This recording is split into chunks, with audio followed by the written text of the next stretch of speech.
One man, one mission, to rid the world of chronic anxiety once and for all. The anxiety guy, Dennis Simsek, shares his personal transformation from living a life filled with overwhelming worry to becoming a full-fledged positivity machine, a leading authority in generalized anxiety. Dennis gets to the truth of your mental health challenges and sets you on a path to transforming each and every area of your life. Here he is, the one and only, the anxiety guy. Warriors, welcome to episode number 60. I'm Dennis Simsek. Today we're talking about the top 5 habits health anxiety sufferers must replace.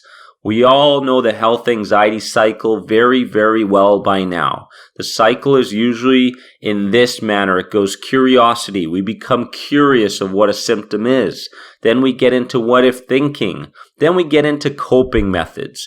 And for me, in my old health anxiety suffering days, a lot of times I wanted to take a thought and I wanted to avoid it. I wanted to delete it, or I wanted to take a routine and kind of delete it out of my life. But little did I realize back then that that was almost impossible to do. What I had to do was replace those thoughts. What I had to do was replace those bad habits. And that's when change started to happen for me. So I'm going to discuss some of the habits that health anxiety sufferers go through, guys. These are very, very common. I work with many people that do these exact same habits, and we're working with those people to start replacing those habits. And I'm going to give you guys some tools today in order to replace each and every one of these top 5 habits that health anxiety sufferers do. So here we go. First one, the checking-in cycle. Okay, so health anxiety sufferers love to check in to see if their symptoms are still alive, to see if they're doing okay, to see if they're panicky, whatever it is, but checking in to see and feel if those sensations are still around. A lot of times, like I've mentioned in the past, in my life, I used to talk to somebody and 50% of my attention was on what they were saying and 50% of my attention was on what I was feeling. So I was checking in at the same time. Very, very difficult to go through life this way. So what did I do and what can you do? You can start to check out. You can replace checking in with checking out. What do I mean? I mean practicing mindfulness. Now, what can you see in the external world? What can you feel? What can you hear? The best thing I ever did was adopt a 3x3x3 routine when I started to check into my symptoms. So what I did was I found 3 things that I could feel, 3 things that I could hear, 3 things that I could see, okay? And I really zoned in on the little details of those things in my outside world. So now I'm practicing mindfulness.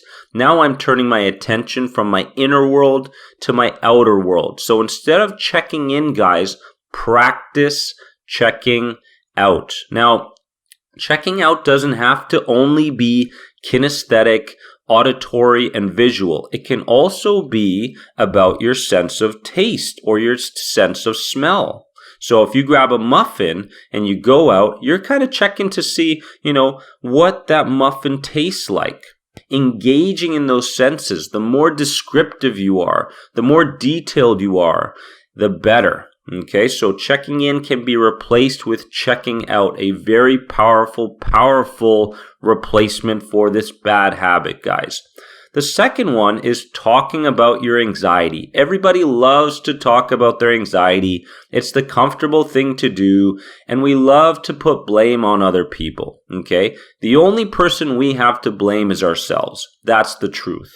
We have anxiety mainly because of unconscious reasons, but it is our responsibility to move past this area, this chapter in our lives. So, talking about our anxiety with everybody can be replaced by talking about your breakthroughs. Now, what do I mean? Breakthroughs could be anything. Breakthroughs could be, you know what, Dennis, today I was really focused in on my breathing patterns, okay? And we know that shallow breathing brings on different signals to your mind and body. So if you're focusing on deep breathing patterns throughout the day, fantastic. That's a breakthrough. If you're focusing on your posture, throughout the day and you're recognizing, hey, I've got these power poses throughout the day. I feel very strong. I don't feel like a victim. I feel like a warrior. Fantastic. That's a breakthrough. If you wake up in the morning and instead of dwelling over your anxiety, you wake up and you do some stretching exercises and you write down in your journal a couple of things that you want to accomplish today, that's a breakthrough. Talk about your breakthroughs. Don't talk about your anxiety. So this is a great replacement for people that love to stay in their comfort zone.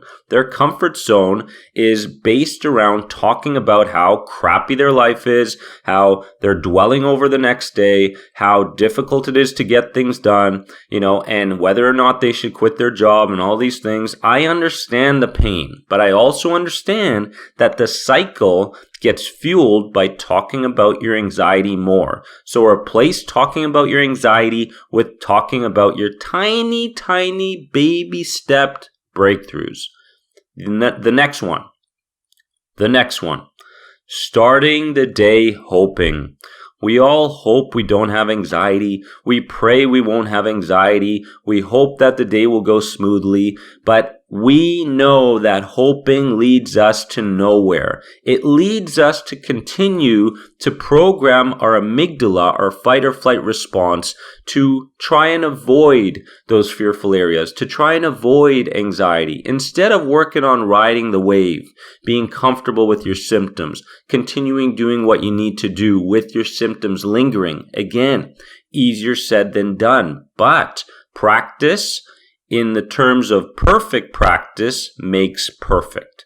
Perfect practice means you're doing something in a way that is different than how you used to do it. Instead of trying something, you're owning something. You're becoming angry. So this is very, very important as you move towards recovery. And when I mean getting angry, I mean getting angry at Daffy Duck. Daffy Duck is constantly chirping at you, saying, you better fear this, you better run away from this, you're going to have sensations today, you're going to have a panic attack, and you're going, Daffy Duck, that's enough. Boom. Okay?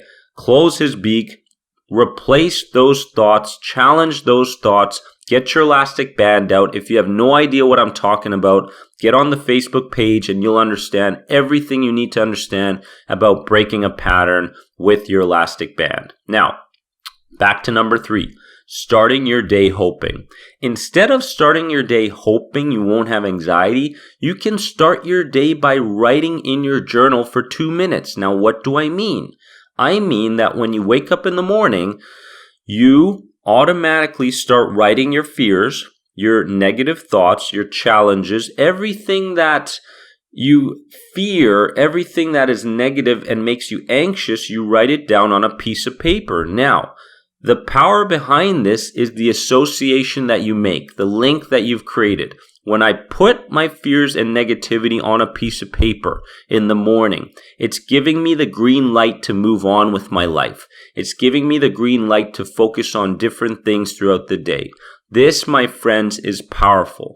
When you start to get up and go, hey, I've only got 2 minutes to write in my journal. I'm going to set my alarm and I'm going to keep writing until that 2 minutes is up. I'm not worried about grammar or anything. So I would say, I'm scared of an anxiety attack today. I'm scared of dealing with my boss. I really want to focus on staying positive, but I'm having a really tough time. I fear the workplace. Whatever it is, write it down for 2 minutes. Create the link throughout the day when you start to have fear to go, hey, I'm not going to think about my fears and my anxieties now. I'm going to write it down in the morning. That's when I'll give my fears and negativity and my anxiety attention. But I can't right now. Okay, I've made a contract with myself. So when negativity and fear gets into your head and your body throughout the day, you go, no. I'll deal with it in the morning during my 2-minute exercise. So now you're starting the day fresh. You're starting the day, giving your focus to those negative thoughts in the morning, and that's okay. And that is the green light and the permission to move on with your day. Number 4, habits. This is probably the worst one. This is the worst one for all health anxiety sufferers. Googling your symptoms. Oh man, this is something I did on a daily basis. Googling those symptoms. picking on the worst possible conclusion no matter what I was feeling. So guys, Googling your symptoms can be replaced with a 1-minute cold shower. I talk about breaking a pattern all the time, and there is no better pattern break than shaking your body out, taking a cold shower, snapping an elastic band, throwing some cold water on you, calling that friend and telling them, hey, you know what, today let's get together and do something new.